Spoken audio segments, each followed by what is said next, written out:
Imagine, Islamic soldiers force your 10-year-old son to gather wood for a fire. The soldiers pressure him to convert to Islam. When he refuses, he's thrown on the burning wood he collected and left to die.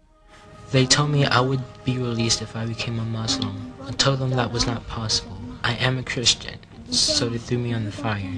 Your son escapes, but the scars remain, a reminder of his sacrifice. Imagine, your teenage daughter goes to Bible camp. On the second day, the students are attacked. One of the attackers secures her hands behind her back, while another holds a piece of broken glass to her stomach. She's told to deny Christ. I did not answer him, so he pressed the glass harder against me. "Do you believe your God can help you?" he asked. Gripped with fear, she cries out, "Help me, Lord, I do not want to deny you."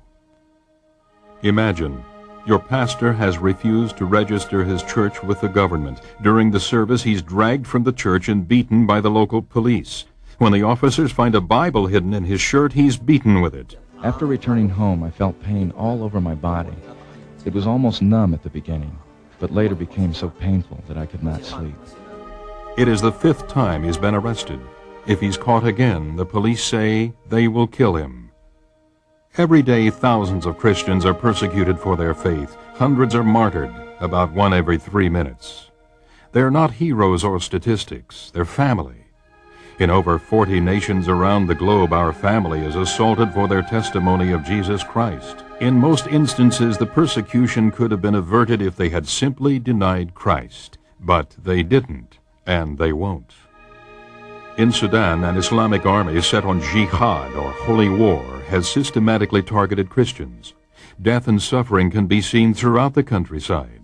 Countless Christians are being displaced within their own country. Fleeing from persecution, they've lost everything, often arriving at refugee camps with nothing more than the clothes on their backs. In spite of heavy persecution, the church in Sudan continues growing at astonishing rates. Many of the believers bear the scars of their faith, but they also bear a testimony to God's faithfulness.